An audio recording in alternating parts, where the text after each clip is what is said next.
உங்கள் அனைவருக்கும் கர்த்தராகிய இயேசு கிறிஸ்துவின் இனிய நாமத்தினாலே ஸ்தோத்திரம். இன்றைக்கும் தேவனை ஆராதிக்கும்படியாகவும் தேவனுடைய வார்த்தையை கேட்கும்படியாக உங்களுடைய வீடுகளில் கூடியிருக்கிற ஒவ்வொருவரையும் நான் வாழ்த்து வரவேற்கிறேன். குறிப்பாக நாம் சபையில் கூட முடியாத இந்த சூழ்நிலை மத்தியில் இந்த வீடியோ பதிவின் மூலமாக நம் கர்த்தருடைய வார்த்தையை கேட்பது, நேரம் எடுத்து கர்த்தரை ஆராதிப்பது, நாம் அதிகமாக ஆண்டவருக்கு நன்றி சொல்ல வேண்டும். பலவிதமான தடைகள் சூழ்நிலைகள் இருந்தாலும் 5 மாதங்களாக கர்த்தருடைய வார்த்தையை படிக்க முடியாகவும் தியானிக்க முடியாகவும் தேவன் நமக்கு உதவி செய்திருக்கிறார். அதுக்காக நம்ம அதிகமாக நன்றி சொல்லுவோம். இன்றைக்கும் நம்ம நேரம் எடுத்து கர்த்தருடைய வார்த்தையை சந்தோஷமாக படிக்க தியானிக்க நம்ம அர்ப்பணிப்போம். கண்களை மூடி ஜெபம் செய்வோம். எங்கள் கிருபையில் நல்ல ஆண்டவரே, இரக்கமுள்ள தகப்பனே, உமக்கு அதிகமாக நன்றி சொல்கிறோம்ப்பா.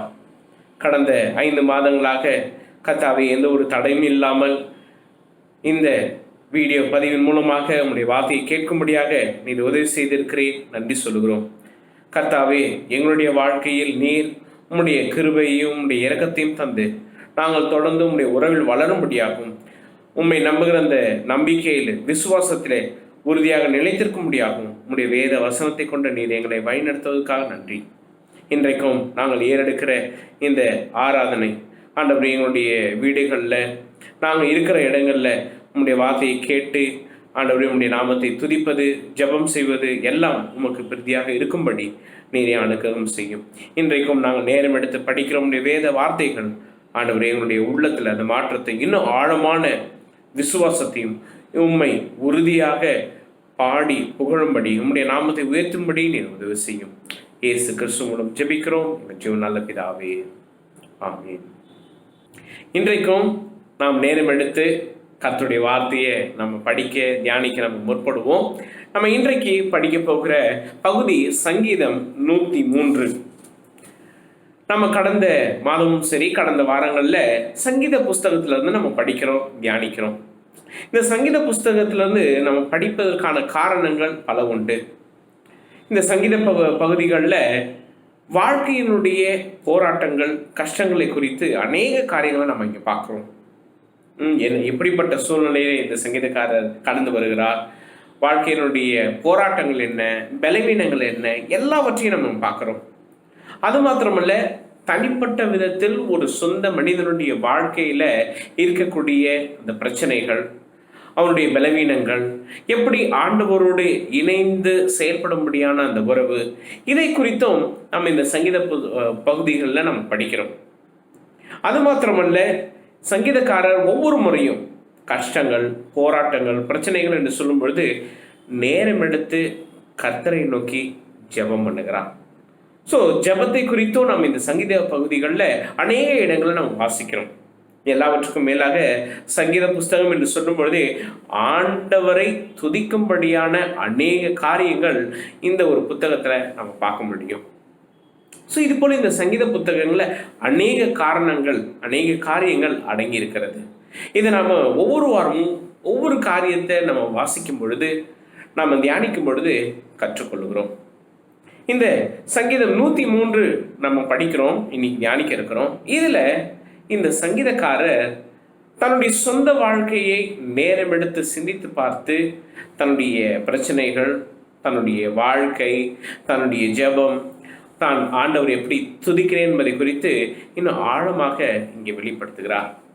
ஜெபம் என்று சொல்லும் பொழுது நம்ம அநேக வேளைகளில் நம்ம வாழ்க்கையினுடைய கஷ்டத்தையும் சூழ்நிலை பார்க்கும் பொழுது அதிகமாக ஜெபம் பண்ண மாட்டோம். நமக்கு ஜெபிக்கணும்னு அந்த ஒரு எண்ணம் இருக்கும், அந்த சிந்தனை இருக்கும். ஆனால் நம்முடைய மனம், நம்முடைய ஆவி அதுக்கு ஒத்து போகாது. ஏன்னா பிரச்சனையினால நம்முடைய சிந்தனையும் நம்மளுடைய மனமும் அதிகமாக ஆட்கொண்டதுனால ஜெபிக்கக்கூடிய அந்த எண்ணம் இல்லாமல் அதிகமாக பிரச்சனைகளை குறித்தே நாம் சிந்தித்து கொண்டிருப்போம். இன்னொரு பெரிய ஒரு பிரச்சனை என்ன அப்படின்னா, ஏன் இதை நம்மளால செயல்படுத்த முடியல? நம்முடைய பாவம். நம்மிடம் இருக்கிற அநேக பாவங்களை நாம் இன்னும் சரியாக தேவனுக்கு முன்பாக அதை என்ன பண்ணணும்னா எடுத்து போடுவதற்கான எந்த ஒரு காரியத்தையும் நம்ம செய்யலை, அதற்கான எந்த ஒரு முயற்சியும் நம்ம ஏறெடுக்கலை. ஸோ இந்த ஒவ்வொரு பகுதிகளில் நம்ம சங்கீத புஸ்தகத்தை நம்ம வாசிக்கும் பொழுது இப்படிப்பட்ட ஒரு காரியங்களை நம்ம படிக்கிறோம், தியானிக்கிறோம். ஸோ இன்றைக்கு நாம் நேரம் எடுத்து படிப்பது அப்படிப்பட்ட ஒரு சங்கீதம். சங்கீதம் 103 நாம் இன்றைக்கு தலைப்பாக படிக்க போகிற அந்த ஒரு காரியம் 1வது வசனத்திலிருந்து எடுக்கப்பட்டிருக்கிறது. சங்கீதம் 103 முதல் வசனம் 2வது வசனம் நம்ம பார்க்கவே வேணாம். நம்ம எல்லோருமே மனப்படமாக இந்த வசனத்தை நம்ம சொல்லுவோம். என்னது? என் ஆத்மாவே கர்த்தரை ஸ்தோத்திரி, என் முழு உள்ளமே அவருடைய பரிசுத்த நாமத்தை ஸ்தோத்திரி. என் ஆத்மாவே கர்த்தரை ஸ்தோத்திரி, அவர் செய்த சகல உபகாரங்களையும் மறவாதே. இன்றைக்கு நம்ம நேரம் எடுத்து படிக்க போகிற இந்த தலைப்பு இந்த வசனத்திலிருந்து எடுக்கப்பட்டிருக்கிறது. என் ஆத்மாவே கர்த்தரை ஸ்தோத்திரி. நம்ம போன வாரம் சங்கீதம் 34 படித்தோம். கர்த்தரை நான் எக்காலத்திலும் ஸ்தோத்தரிப்பேன், அவர் துதி எப்பொழுதும் என் வாயில் இருக்கும். ஸோ கர்த்தரை எப்படி ஸ்தோத்தரிக்கணும், நன்றி சொல்லணும் அப்படின்றத குறித்து நம்ம போன வாரம் படித்தோம். இந்த வாரம் நாம் படிக்க போகிறது, கூர்ந்து கவனிக்க போகிறது, என் ஆத்மாவே கர்த்தரை ஸ்தோத்திரி. நம்முடைய ஆத்மா எப்படி கர்த்தரை ஸ்தோத்திரிக்க வேண்டும், எப்படி கர்த்தருக்கு முன்பாக முழங்கால் படியிட்டு ஆண்டவரை துதிக்க வேண்டும். நாம் இதை போன வாரம் ஆழமாக படித்தோம். ஸ்தோத்தரிப்பது, இங்கேயும் அதே வார்த்தை தான், பிளஸ் அப்படின்றத வார்த்தை பயன்படுது. Bless the Lord O my soul. So நேரம் எடுத்து இந்த சங்கீதக்காரர் தன்னுடைய வாழ்க்கையில் இந்த ஒரு காரியத்தை செய்கிறார். என் ஆத்மாவே கர்த்தரை ஸ்தோத்திரி. இந்த 2 வசனங்களையும் நாம் அநேக வேளைகளில், அதுவும் குறிப்பாக சொல்லப்போனால் நம்ம ஜெபித்த பிற்பாடு இந்த வார்த்தைகளை நம்ம சொல்லுவோம், வசனத்தை சொல்லுவோம். ஏன் இதை சொல்கிறோம்? எதுக்காக சொல்கிறோம்? இது சொல்லணும்னு அவசியமா? அநேக கிறிஸ்தவர்கள் எல்லாரும் சொல்கிறதுனால நம்ம சொல்லணுன்ற அந்த ஒரு சிந்தனையோடு இருக்கிறாங்க. ஏன் சொல்லணும்? இது சொல்கிறதுனால என்ன நன்மை, என்ன பிரயோஜனம்? தெரியவே தெரியாது. அநேக நாம் மற்றவங்க சொல்கிறதுனால நாமளும் சேர்ந்து சொல்லுவோம், அவர்களோடு இணைந்து சொல்லுவோம். எதுக்காக சொல்லணும்னு கூட தெரியாது. கிறிஸ்தவர்கள் அவங்க இப்படி தான் சொல்லுவாங்க, இது அவங்களுடைய சடங்காச்சாரம், இது அவங்களுடைய செயல்பாடு. அப்படின்றது ஒன்று இல்லவே இல்லை. இன்றைக்கு கிறிஸ்துவர்களாகிய நாம் ஒவ்வொருத்தரும் இந்த வார்த்தையை நம்முடைய உள்ளத்திலிருந்து சொல்வதற்கான காரணங்கள் இருக்கிறது. எனக்கு அருமையானவர்களே, அநேக இதனுடைய பின்னணியை புரிஞ்சுக்காமையே என்ன பண்ணுவாங்கன்னா, ஓகே சர்ச்சில் சொல்கிறாங்கன்னா நாமளும் படித்து சொல்லுவோம். ஆனால் ஏன் இதை சொல்கிறோம்? இந்த சங்கீதக்காரர் ஏன் நேரம் எடுத்து இந்த காரியத்தை முதன்மையாக வைக்கிறார்? அதுவும் என்னுடைய ஆத்மாவே கர்த்தரை ஸ்தோத்திரி, என் முழு உள்ளமே அவருடைய பரிசுத்த நாமத்தை ஸ்தோத்திரி, அவர் செய்த சகல உபகாரங்களை மறவாதே. ஸோ இந்த சங்கீதக்காரர் ஆண்டவர் செய்த சகல நன்மைகளை மறக்கலை. என்ன நன்மைகள்? நன்மைகள் என்று சொல்லும்போது ஆசீர்வாதங்கள். இங்கே நாம் படிக்கிற தலைப்பு அதுதான். நம்ம போன மாதமும் சரி, இந்த மாதமும் சரி, நம்ம படிக்கிற தலைப்பு ஆசீர்வதிக்கப்பட்டவர்கள், பாக்கியவான்கள். யார் இந்த பாக்கியவான்கள்? கர்த்தரை ஸ்தோத்திரிப்பவர்கள், கர்த்தர் செய்த நன்மைகளை மறவாமல் அவருக்கு நன்றி சொல்லுகிறவர்கள். அதுதான் இங்கே இந்த சங்கீதக்காரர் சொல்லுகிறார். முதல் வசனத்தில், 2வது வசனத்தில், என்னுடைய ஆத்மாவே, என்னுடைய முழு உள்ளமே அவருடைய நாமத்தை ஸ்தோத்திரி, அவர் செய்த சகல உபகாரங்களையும் மறவாதே. ஏன் இதை சொல்லணும்? எதுக்காக கிறிஸ்துவர்களாகிய நாம இதை சொல்றோம்? இதற்கு பின்னதாக 7 முக்கியமான ஆசீர்வாதங்கள் அடங்கி இருக்கிறது. தயவு செய்து கூர்ந்து நாம் கவனிப்போம். இந்த வசனத்திலே 7 முக்கியமான ஆசீர்வாதங்கள் அடங்கி இருக்கிறது. இதை இந்த சங்கீதக்காரர் எவ்வளவு அழகாக வெளிப்படுத்துகிறார் பாருங்க. நாம ஒவ்வொரு முறையும் இந்த வசனங்களை நம்ம மனப்பாடமாக சொல்லும் பொழுது இந்த 7 ஆசீர்வாதங்களும் தேவன் நமக்கு கொடுத்த ஆசீர்வாதங்கள். இதை நினைவில் வைக்கும்படி நினைவு கூர்ந்து நம்முடைய முழு ஆத்மாவோடு முழு உள்ளத்தோடு ஆண்டவருக்கு நன்றி செலுத்தும்படி இந்த 2 வசனங்களையும் நம்ம சொல்றோம். என்னென்ன ஆசீர்வாதங்கள்? 7 முக்கியமான ஆசீர்வாதங்கள். முதலாவது, தயவு செய்து எழுதி வைத்துக் கொள்ளுங்கள். முதல் ஆசீர்வாதம் சங்கீதம் 103 3வது வசனம். அவர் உன் அக்கிரமங்களை எல்லாம் மன்னித்து. ஆண்டவர் நம்முடைய அக்கிரமங்களை எல்லாம் மன்னிக்கிறவராய் இருக்கிறார். நாம் இந்த ஆண்டவரை ஏன் முழு உள்ளத்தோடு ஸ்தோத்தரிக்கிறோம்? ஏன்னா அவர் நம்முடைய அக்கிரமங்கள் எல்லாவற்றையும் மன்னித்திருக்கிறார். அக்கிரமங்கள் என்று சொல்லும் பொழுது நம்முடைய உள்ளத்தில் இருக்கிற, நம்முடைய சிந்தனையில் இருக்கிற, நம்முடைய செயல்பாட்டில் இருக்கிற ஒவ்வொரு அக்கிரமும் பாவங்களையும் கர்த்தர் மன்னித்திருக்கிறார். ஆண்டவருடைய மன்னிப்பு மிகவும் மிகவும் உயர்ந்தது. இன்றைக்கு இந்த உலகத்துல நம்முடைய அக்கிரமங்களையும் நம்முடைய எல்லா விதமான எண்ணங்களையும் எல்லா விதமான செயல்களையும் பார்த்து நம்மை மன்னிப்பவர்கள் கிடையவே கிடையாது. வெளிப்படையாக இருந்தாலும் அவங்களுடைய உள்ளத்துல அந்த காரியம் அடங்கியிருக்கும். ஆனா ஆண்டவர் அக்கிரமங்கள் எல்லாவற்றையும் மன்னிக்கிறார். முதல் ஆசீர்வாதம். இந்த உலகத்திலேயே பெரிய ஒரு ஆசீர்வாதம் இதுதான். நாம் செய்த தவறுகள், நம்முடைய அக்கிரமங்கள், நம்முடைய பாவங்களை மன்னிக்கிறது ஆண்டவர் ஒருவரால் மட்டும்தான். இது நமக்கு கிடைக்க பெற்ற ஒரு பெரிய உன்னதமான ஆசீர்வாதம்.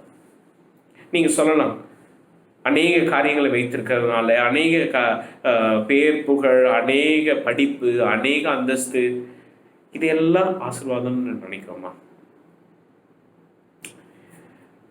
நம்மளுடைய பாவங்கள், நம்முடைய அக்கிரமங்களை மன்னித்து நமக்கு ஒரு புது வாழ்க்கையை தருகிற இந்த தேவன் நம்மை இந்த ஆசீர்வாதத்தை சுதந்திரிக்கும்படி செய்திருக்கிறார். 2வது ஆசீர்வாதம் என்ன பாருங்களேன். அதே 3வது வசனத்துல, உன் நோய்களை எல்லாம் குணமாக்கி. இது சரீர பிரகாரமான ஒரு நோயாகவும் இருக்கிறது, ஆவிக்குரிய ஒரு நோயாகவும் இருக்கிறது. சரீர பிரகாரமான ஒரு நோய் நம்ம எல்லாருக்குமே தெரியும். நம்ம பல நேரங்களில் நோய்வாய்ப்பட்டிருப்போம். அதுவும் குறிப்பாக இந்த கொரோனா சமயத்தில் அநேகருக்கு சும்மா ஒரு ஜுரம் வந்தாலே உடனே உள்ளத்துக்குள்ள ஒரு பயம் வந்துடும். ஐயோ, எங்கே நமக்கு இந்த கொரோனா வந்துடுச்சா, இல்லை கொஞ்சம் அப்படி கோல்டு வந்தாலே, கொஞ்சம் தொண்டை கரகரப்பாக இருந்தாலே எங்கே நம்ம அதில் பாதிக்கப்படுறோம். பலவிதமான பயம் நம்மை ஆட்கொண்டது. பலவிதமான சூழ்நிலைகளையும் நாம் பலவீனப்பட்டு போயிருப்போம். ஆனால் ஆண்டவர் நம்மை குணமாக்கி இருக்கிறார், குணப்படுத்தி இருக்கிறார். இன்னமும் நமக்கு துணையாக இருந்து நம்மை பாதுகாப்பார். இது ஆண்டவர் தருகிற 2வது ஆசீர்வாதம். உன் நோய்களை எல்லாம் குணமாக்கி. சரீர பிரகாரமான இருக்கிற நோய்களை மாத்திரம் இல்லை, ஆவிக்குரிய நாம பல சூழ்நிலைகள்ல, பல போராட்டங்கள்ல நாம பலவீனப்பட்டு போகும் பொழுது, சோர்ந்து போகும் பொழுது, நம்பிக்கை தளரும் பொழுது, ஆண்டவர் அவர் செய்த நன்மைகளை நம்ம எண்ணி பார்க்கும் பொழுது நம்முடைய இருதயத்தை அவர் குணப்படுத்தி ஸ்திரப்படுத்தி நம்மை உயிர்ப்பிக்கிறார்.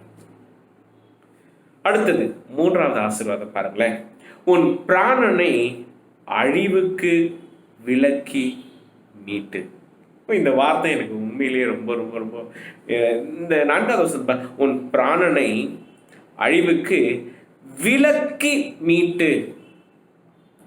அதிலிருந்து போகாதபடி நம்ம என்ன பண்ணார்னா மீட்டு இருக்கிறார். இது ஆங்கிலத்தில் படிக்கும் பொழுது ரிடெம்ஷன் என்று சொல்லுவார்கள். நம்மை அந்த பாதிப்புக்குள்ளாக்காதபடி ஆண்டவர் என்ன பண்ணியிருக்காருன்னா மீட்டு கொண்டிருக்கிறார்.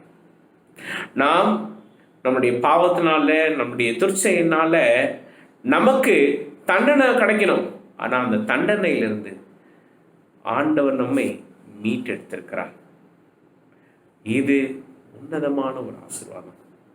நான் செய்த தவறுக்கு நான் தண்டிக்கப்பட வேண்டும், எனக்கு நிச்சயமா இதில் சிக்ஷை இருக்கு. ஆனால் ஆண்டவர் அதிலிருந்து என்னை மீட்டு என்னை பாதுகாக்கிறார், மீட்டு எனக்கு ஒரு புதிய வாழ்க்கையை தருகிறார். 3வது ஆசீர்வாதம். 4வது ஆசீர்வாதம் பாருங்களேன். உன்னை கிருபையினாலும் இரக்கங்களினாலும் முடிசூட்டி. அப்புறம் இது ஒவ்வொன்றையும் அப்படி நம்ம தொடர்ந்து படிக்கும்போது இதனுடைய கனெக்ஷன், இதனுடைய சீரீஸை நம்ம நல்ல முறையில் புரிஞ்சுருக்கணும். ஒன்று, நம்மளை பாவத்திலிருந்து மீட்டெடுக்கிறாரு, மன்னிக்கிறாரு. அடுத்தது, நம்மளுடைய நோய்கள் எல்லாவற்றையும் குணப்படுத்துகிறார். சரீர பிரகாரமாக சரி, உள்ளத்தின் ரீதியில் ஏற்படுகிற ஆவிக்குரிய அந்த காரியங்களையும் என்ன பண்ணுறாருன்னா குணப்படுத்துகிறார், நம்மளை மீட்டு கொண்டார். அடுத்தது, கிருபையினாலும் இரக்கங்களினாலும் முடிசூட்டுகிறார். அதாவது நம்முடைய தலையின் மீது, நம்முடைய முழு வாழ்க்கையின் மீது அவருடைய கிருபையும் இரக்கத்தையும் என்ன பண்றாருன்னா ஸ்தாபிக்கிறார். இது நல்ல ஒரு வார்த்தை, முடிசூட்டி. யாருக்கு இந்த முடிசூட்டி அப்படின்ற இந்த ஒரு காரியம் பயன்படுத்தப்படும்? இது ஒரு நல்ல ஒரு வார்த்தை, ஓகே, முடிசூட்டி. இன்னும் சொல்ல போனா இது ஒரு கிரீடம் என்று சொல்வார்கள். தமிழ்ல சொல்ல போனா கிரீடம். ஆண்டவர் நமக்கு கிருபையும் இரக்கத்தையும் கிரீடமாக வைத்து நம்முடைய வாழ்க்கையை உறுதி செய்கிறார். அந்த அங்கீகாரத்தை கொடுக்கிறார். இன்னும் சொல்லப்போனா நீங்க ராஜாவுக்கு அந்த கிரீடம் வைக்கும்போது, ஏன்னா இவர் ராஜா, இந்த அதிகாரம் இருக்கிறது என்பதை அநேகர் பார்க்கும்படி வெளிப்படையாக இருக்கிறது. 5வது ஆசீர்வாதம் பாருங்களேன், 5வது வசனம். நன்மையினால் உன் வாயை திருப்தியாக்குகிறார். நிச்சயமா இந்த லாக்டவுன்ல அநேகர் பலவிதமான சூழ்நிலைகளை கடந்து வந்தாங்க. ஒரு சில பேர் என்ன வெளியில கூட சொல்ல முடியல, நாங்கள் அவ்வளோ கஷ்டத்தை பார்த்தோம். ஆனால் ஆண்டவர் எங்களுக்கு ஒவ்வொரு நாளும் சொந்த தேவைகளை சந்தித்தார். சாப்பாடு இல்லை அப்படின்ற அந்த நிலைமை எங்களுக்கு இல்லை. கர்த்தர் எங்களை நன்மையினால திருப்தியாக செய்தார். நம்ம ஒவ்வொருத்தருடைய வாழ்க்கையை நம்ம ஆராய்ந்து பார்க்கும்போது, சிந்தித்து பார்க்கும்போது, இந்த சூழ்நிலை, இந்த லாக்டவுன்ல நாம ஒவ்வொருத்தரும் சிந்தித்து பார்ப்பது இதுதான். ஆண்டவர் நம்மை நன்மையினால திருப்தியாக்கி இருக்கிறார், பாதுகாத்திருக்கிறார். நன்றி சொல். இது ஆண்டவர் நமக்கு தருகிற அடுத்த ஒரு உன்னதமான ஒரு ஆசீர்வாதம். அடுத்தது 6வது ஆசீர்வாதம் என்னது? அது கழுகுக்கு சமானமாய் உன் வயது திரும்ப வாழ வயது போலாகிறது. இந்த ஒரு சூழ்நிலையில வீட்லயே இருந்து நம்ம ரொம்ப ஹெல்த் கான்சியஸா இருந்து அநேகர் பல காரியங்கள் சரி எக்ஸசைஸ் பண்றாங்க, ரொம்ப கவனமா சாப்பிடணும். ஒரு சில பேர் ஓகே டைம் இருக்கு, நம்ம எல்லாத்தையும் என்ஜாய் பண்ணலாம், வீட்டில் இருக்கிறதெல்லாம் சாப்பிடலாம், செய்யலாம். பட் நான் உன் வயது திரும்ப வாழ வயது போலாகிறது. என்ன உனக்கு இந்த வாலிபர்கள் இருக்கக்கூடிய அந்த வலிமையை, அந்த தெம்பை உனக்கு தருவேன் என்று சொல்கிறார். அந்த உற்சாகத்தை, அந்த பலத்தை உனக்கு தந்து உன்னை ஆசீர்வதிப்பேன் என்று சொல்லுகிறார். கர்த்தர் தருகிற அற்புதமான ஒரு ஆசீர்வாதம் இது. கடைசியாக 7வது ஆசீர்வாதம் எங்க 6வது வசனத்தில் படிக்கிற பாருங்க. ஒடுக்கப்படுகிற யாவருக்கும் கர்த்தர் நீதியையும் நியாயத்தையும் செய்கிறார். ஆண்டவர் நம்முடைய வாழ்க்கையில எல்லாவற்றையும் நீதியுமாக நியாயத்தையும் நிலைநாட்டுகிறவர். நம்ம நினைக்கலாம் இது நீதியான ஒரு காரியமாக இருக்கிறதா, ஐயோ எனக்கு அநியாயம் நடந்துச்சா, எனக்கு இப்படிப்பட்ட சூழ்நிலைகள் நடந்துச்சு எல்லாம் நம்ம சொல்லலாம். ஆனால் கர்த்தர் நீதியையும் நியாயத்தையும் செய்கிறவர். நம்முடைய வாழ்க்கையில இப்படிப்பட்ட ஒரு ஆசீர்வாதத்தை தரக்கூடியவர். ஸோ இந்த 7 ஆசீர்வாதங்களையும் நம்ம சிந்தித்து பார்க்கும் பொழுது அவர் செய்த சகல உபகாரங்களையும் மறக்கக்கூடாது. எப்பொழுதெல்லாம் நாம் சங்கீதம் 103, 1, 2 இந்த 2 வசனங்களை நம்ம மனப்பாடமா சொல்லுகிறோமோ, ஆண்டவர் நமக்கு கொடுத்த இந்த 7 ஆசீர்வாதங்களையும் நினைவு கூறும்படி இந்த வார்த்தைகளை, இந்த வசனங்களை நாம் அப்படியே மனப்பாடமாக சொல்லுகிறோம். இன்றைக்கும் நாம் இந்த நல்ல முறையில் அறிந்திருக்க வேண்டும். நம்ம திரும்பவும் சபையில் கூடி, இல்லை உங்களுடைய வீடுகள் நீங்கள் நேரம் எடுத்து ஜெபித்த பிற்பாடு இந்த சங்கீதம் 103 முதல் வசனம் 2வது வசனத்தையும் நீங்கள் மனப்பாடமாக சொல்லி முடிக்கிறீர்கள் என்றால் இந்த 7 ஆசீர்வாதங்களை நினைவில் வைத்துக் கொள்ளுங்கள். இந்த 7 ஆசீர்வாதங்களை நாம் ஒவ்வொருவரும் நினைவு கூர்ந்து கர்த்தரை நன்றி சொல்ல வேண்டும். இந்த 7 ஆசீர்வாதங்களை நினைவு கூர்ந்து கர்த்தருக்கு நாம் நன்றி செலுத்த வேண்டும். இந்த சங்கீதம் 103 முதல் வசனம் 2வது வசனம் சொல்வதற்கான காரணம் இதுதான். ஆண்டவர் நமக்கு தந்த இந்த ஆசீர்வாதங்களை நினைவு கூறுவது. இந்த 7 ஆசீர்வாதங்களை நினைவு கூறும் வண்ணமாக இந்த 2 வசனங்களை நாம் மனப்பாடமாக சொல்லுகிறோம். இந்த 2 வசனங்களை நேரம் எடுத்து நாம வாசிக்கிறோம். நாம அந்த அளவுக்கு உண்மையானவர்கள் கிடையாது. நம்ம கிட்ட நீதி இல்லை, நம்ம கிட்ட நியாயம் இல்லை, நாம எந்த ஒரு விதத்திலையும் உயர்ந்தவர்கள் இல்லை. ஆனா அப்படி இருந்தும் ஆண்டவர் எதற்கு நமக்கு இந்த ஆசீர்வாதங்களை தர வேண்டும்? ஏன் தரணும்? ஏன் இங்க வாசிக்கிறோம் பாருங்களா. அதுக்கான காரணமும் இந்த சங்கீதம் 103 இருக்கு. சங்கீதம் 103 8வது வசனத்துல பாருங்களேன். கர்த்தர் உருக்கமும் இரக்கமும் நீடிய சாந்தமும் மிகுந்த கிருபையும் உள்ளவர். ஆண்டவர் ஏன் நம்மை இந்த ஆசீர்வாதத்தை கொண்டு ஆசீர்வதிக்கிறோம்? ஏன்னா அவர் உருக்கம் உள்ளவர், அவர் இரக்கம் உள்ளவர், நீடிய சாந்தம் உள்ளவர், மிகுந்த கிருபை உள்ளவர். இன்னைக்கு நம்மளுடைய வாழ்க்கையை சற்று திரும்பி பார்ப்போம் என்றால் என்ன இருக்கும்? நம்மளுடைய நன்மைகள் ஏதாவது தெரியுமா? இல்லை. நம்மளுடைய நியாயங்கள் ஏதாவது தெரியுமா? நிச்சயமா கிடையாது.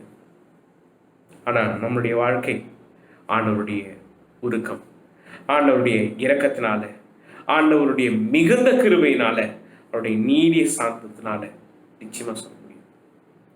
தனிப்பட்ட முறையில் என்னுடைய வாழ்க்கையை நான் திரும்பி பார்த்தேன் என்றால் நான் ஒன்னே ஒரு காரியத்தை சொல்லுவேன்.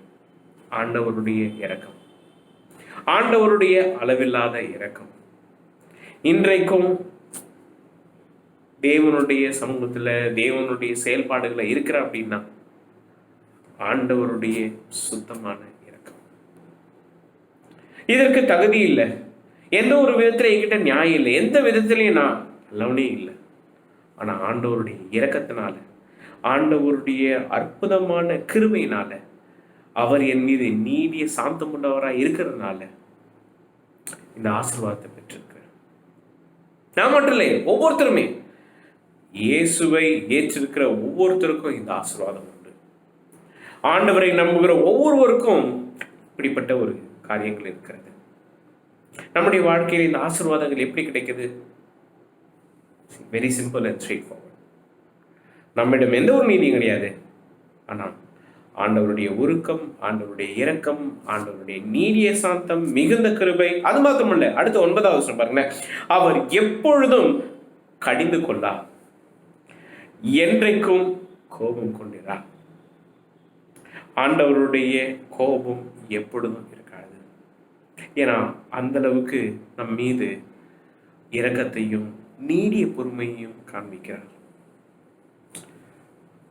10வது வசனம் பாருங்களேன், ரொம்ப ரொம்ப அற்புதமான ஒரு வசனம். அவர் நம்முடைய பாவங்களுக்கு தக்கதாக நமக்கு செய்யாமல், நம்முடைய அக்கிரமங்களுக்கு தக்கதாக நமக்கு சரி கட்டாமலும் இருக்கிறார்.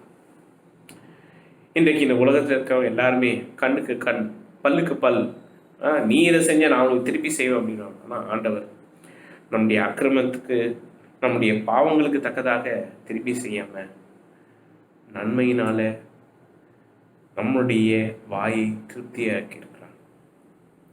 கிருபையினாலும் இரக்கத்தினாலும் நம்மை முடிசூட்டி இருக்கிறார். நம்மை எல்லா விதமான சூழ்நிலைகளிலிருந்து பாதுகாத்திருக்கிறார். கர்த்தரை நாம் எப்பொழுதும் எந்த காலத்திலும் நம்முடைய முழு உள்ளத்தோடு ஸ்தோத்திரிக்கும். அடுத்த ஒரு வசனம், 11வது வசனம் பாருங்களேன். பூமிக்கு வானம் எவ்வளவு உயரமா இருக்கிறதோ அவருக்கு பயப்படுகிறவர் மேல் அவருடைய கிருபையும் அவ்வளவு பெரிதா இருக்கிறது. ஆண்டவருடைய கிருபை நமக்கு மிகவும் மிகவும் அதிகமாக உயரமாக கொடுக்கப்பட்டிருக்கிறது. 12வது வசனம், மேற்குக்கும் கிழக்குக்கும் எவ்வளவு தூரம் அவ்வளவு தூரமாய் அவர் நம்முடைய பாவங்களை நம்மை விட்டு விலக்கினார். மேற்குக்கும் கிழக்குக்கும் எவ்வளவு தூரம் நம்மளால் கண்டுபிடிக்க முடியுமா? அந்த டிஸ்டன்ஸை கவர் பண்ண முடியுமா? வெரி ஹார்ட், ரொம்ப கடினம். ஆனால் அந்த அளவுக்கு நம்முடைய பாவங்களை நம்மை விட்டு விலக்கி இருக்கிறார். உண்மையாகவே தேவனுடைய பெரிய ஆசீர்வாதம் இது. இன்றைக்கு ஆசீர்வாதத்தை குறித்து பேசும்போது அநேக உலக ரீதியாக பொருள் ரீதியாக பேசுகிறார்கள். ஆனா இதுதான் பெரிய ஆசீர்வாதம். இதுதான் நமக்கு கிடைக்கப்பட்ட ஒரு பெரிய பொக்கிஷம். நம்முடைய பாவங்களை கர்த்தர் மன்னித்து அவர் நம்முடைய பாவங்களை என்ன பண்ணியிருக்காருன்னா கிழக்கும் மேற்கு அவ்வளவு தூரத்துக்கு என்ன பண்ணியிருக்கார் விலக்கி நம்மை வைத்திருக்கிறார். இது எல்லாவற்றையும் பார்க்கும் பொழுது நம்முடைய செயல்பாடு என்னவாக இருக்கணும்? சங்கீதம் 103 முதல் வசனம் 2வது வசனம், என் ஆத்துமாவே கர்த்தரை ஸ்தோத்திரி, என் முழு உள்ளமே அவருடைய பரிசுத்த நாமத்தை ஸ்தோத்திரி, என் ஆத்துமாவே கர்த்தரை ஸ்தோத்திரி, அவர் செய்த சகல உபகாரங்களையும் மறவாதே. எனக்கு அருமையானவர்களே, நம்முடைய வாழ்க்கையில ஆண்டவர் செய்த காரியங்களை, கர்த்தர் செய்த செயல்களை சிந்தித்து பார்ப்பீர்கள் என்றால் உங்களுடைய உள்ளம், உங்களுடைய மனம் எதை வெளிப்படுத்தும்? கர்த்தரை இன்னும் அதிகமாக ஸ்தோத்தரிக்க கற்றுக்கொள்ளும். ஆழமாக அறிந்து கொண்டு அவரை புகழ நம்ம கற்றுக்கொள்வோம். எந்த சூழ்நிலையிலையும் எந்த வேலையிலையும் கர்த்தர் செய்த நன்மைகளை மறவாமல் அவருடைய கிருபைகளை, அவருடைய இரக்கத்தை குறித்து நம்ம தியானிப்போம். இந்த சங்கீதக்காரர் அப்படியாக தன்னுடைய வாழ்க்கையில எல்லா விதமான சூழ்நிலைகளை, பிரச்சனைகளா இருந்தாலும், போராட்டங்கள் இருந்தாலும் கர்த்தர் செய்த நன்மைகளை மறக்கல. கர்த்தர் கொடுத்த அந்த ஆசீர்வாதங்களை அவர் நினைவு கூறுகிறார். இன்றைக்கும் நாம் கர்த்தர் நம்முடைய வாழ்க்கையில தந்த ஆசீர்வாதங்களை எப்படி நினைவு கூறுகிறோம்? எப்படி சிந்தித்து பார்க்கிறோம்? இனி ஒவ்வொரு முறையும் நம்ம இந்த சங்கீதம் 103 முதல் வசனம் 2வது வசனத்தை வாசிக்கும் பொழுது இந்த காரியங்கள் எல்லாம் நம்முடைய சிந்தனையில, நம்முடைய எண்ணத்துல வருமா? என் ஆத்துமாவே கர்த்தரை ஸ்தோத்திரி என்று சொல்லும் பொழுதெல்லாம் நான் ஏன் ஸ்தோத்திரிக்கிறேன்? ஆண்டவர் என்ற அக்கிரமத்தை மன்னித்தார், என்னுடைய நோய்களை குணமாக்கினார், என்னுடைய பிராணனை அழிவுக்கு விலக்கி மீட்டார், கிருபையினாலும் இரக்கத்தினாலும் என்னை முடிசூட்டினார், நன்மையினால் என் வாயை திருப்தியாக்கினார், வாழ வயதை போலாகும்படி அந்த பலத்தை தந்தார். அண்ட் அஃப்கோர்ஸ் கடைசியாக நீதி நியாயத்தை செய்கிற தேவன். கர்த்தர் தந்த அற்புதமான இந்த ஆசீர்வாதத்தை நம்ம நினைவு கூறுவோம். 7 பெரிய ஆசீர்வாதங்கள், முக்கியமான ஆசீர்வாதங்கள், நம்முடைய வாழ்க்கையை நிலைநிறுத்தக்கூடிய அந்த ஆசீர்வாதங்கள். ஒவ்வொரு முறையும் கர்த்தரிடம் நாம் போகும் பொழுது, இந்த வார்த்தைகளை சொல்லி நாம் அவரை துதிக்கும் பொழுது இந்த ஆசீர்வாதங்கள் நம்முடைய நினைவில் வரட்டும். அவர் செய்த சகல உபகாரங்களை நாம் மறவாமல் கர்த்தரை என்னாலும் ஸ்தோத்திரிக்க நாம் முற்படுவோம். இன்றைக்கு நாம் சபையாக, குடும்பமாக சேர்ந்து செய்ய வேண்டிய ஒரு காரியம் என்ன? நம்முடைய அர்ப்பணிப்பு தீர்மானம் என்ன? ஒரே ஒன்றுதான், என் ஆத்மாவே கர்த்தரை ஸ்தோத்திரி, என் முழு உள்ளமே அவருடைய பரிசுத்த நாமத்தை ஸ்தோத்திரி, என் ஆத்மாவே கர்த்தரை ஸ்தோத்திரி, அவர் செய்த சகல உபகாரங்களையும் மறவாதே. கண்களை மூடி ஜெபம் செய்வோம். எங்கள் சர்வ வல்லமையுள்ள அன்பின் ஆண்டவரே, இரக்கமுள்ள அப்பா, இன்றைக்கும் நேரம் எடுத்து உம்முடைய வேத வார்த்தைகளை படிக்கும்படியாக உதவி செய்திருக்கிறேன், நன்றி சொல்கிறோம். கர்த்தாவே, இதோ உம்முடைய வார்த்தையிலிருந்து நாங்கள் கற்றுக்கொண்ட இந்த சத்தியங்களுக்காக ஆண்டவரே, நீர் எங்களுக்கு தந்த உன்னதமான இந்த ஆசீர்வாதங்களை நினைவு கூறும்படியாக இந்த வேலையை தந்திருக்கிறேன், நன்றி. நாங்கள் எந்த சூழ்நிலையிலும் எந்த வேளையிலும் உம்மை எங்களுடைய முழு உள்ளத்தோடு, முழு ஆத்மாவோடு உம்முடைய நாமத்தை புகழ ஸ்தோத்தரிக்க நீர் அனுக்கிரகம் செய்யும். கர்த்தாவே, எங்களுடைய வாழ்க்கையில நீர் செய்த நன்மைகளை நாங்கள் மறவாமல் எண்ணி பார்த்து, சிந்தித்து, தியானித்து உம்முடைய நாமத்தை புகழ போற்ற உதவி செய்யும். நீர் எங்களுக்கு தந்த இந்த ஆசீர்வாதங்கள் ஆண்டவரே எப்பொழுதும் எங்கள் நினைவில் இருக்கும்படி ஆண்டவரே இதை நாங்கள் நேரம் எடுத்து தியானிக்க, ஆண்டவரே உம்முடைய உன்னதமான குணாதிசயத்தில் மகிழ்ந்து களிக்கூற ஆண்டவரே நீர் அனுக்கிரகம் செய்யும். எங்கள் மீது இரக்கம் பாராட்டி ஆண்டவரே எங்கள் மீது நீடிய சாந்தத்தையும் மிகுந்த கிருபையும் தந்து எங்கள் மீது எப்பொழுதும் உடைய கோபத்தை வைக்காமல் ஆண்டவரே எங்களுடைய பாவங்களுக்கு தக்கதாக, எங்களுடைய அக்கிரமங்களுக்கு தக்கதாக நீர் சரி செய்யாமல் ஆண்டவரே எங்களை நீ நேசித்ததினால், எங்கள் மீது அன்பா இருந்ததினால் உமக்கு அதிகமாக நாங்கள் நன்றி சொல்கிறோம் அப்பா. நாங்கள் திரும்பி ஆண்டவரே உங்களை நேசிக்க, உம்முடைய உன்னதமான நாமத்தை புகழ, இன்னும் ஆழமாக கற்றுக்கொள்ள நீரே உதவி செய்யும். இந்த வார்த்தைகளை கேட்ட ஒவ்வொருடைய உள்ளம் ஊக்குவிக்கப்பட, ஒவ்வொருடைய உள்ளம் உற்சாகம் அடைய, ஒவ்வொருடைய ஆவிக்குரிய வாழ்க்கை ஆண்டவரே ஸ்திரப்பட நீர் அனுக்கிரகம் செய்யும். அவர்களுடைய வாழ்க்கையில கர்த்தர் நீ செய்த நன்மைகளை அவர்கள் சிந்தித்து ஆண்டவரே இன்றைக்கும் அவருடைய ஆத்துமா உண்மையே ஸ்தோத்திரிக்கும்படியாக, நீரே உயிர்ப்பிக்கும்படியாய் கர்த்தராகிய இயேசு கிறிஸ்துவின் உன்னதமான நாமத்திலே வேண்டி ஜெபிக்கிறோம் எங்கள் நல்ல பிதாவே, ஆமென். ஆசீர்வாதம். பிதாவாகிய தேவனுடைய உன்னதமான அன்பும் கர்த்தராகிய இயேசு கிறிஸ்துவனுடைய மாசற்ற கிருபையும் சமாதானமும் பரிசுத்த ஆவியானவருடைய அந்யோன்ய ஐக்கியமும் பலமும் நம்மை நித்தமும் வழிநடத்தி பலப்படுத்தி பாதுகாத்து ஆசீர்வதிப்பாராக. ஆமென்.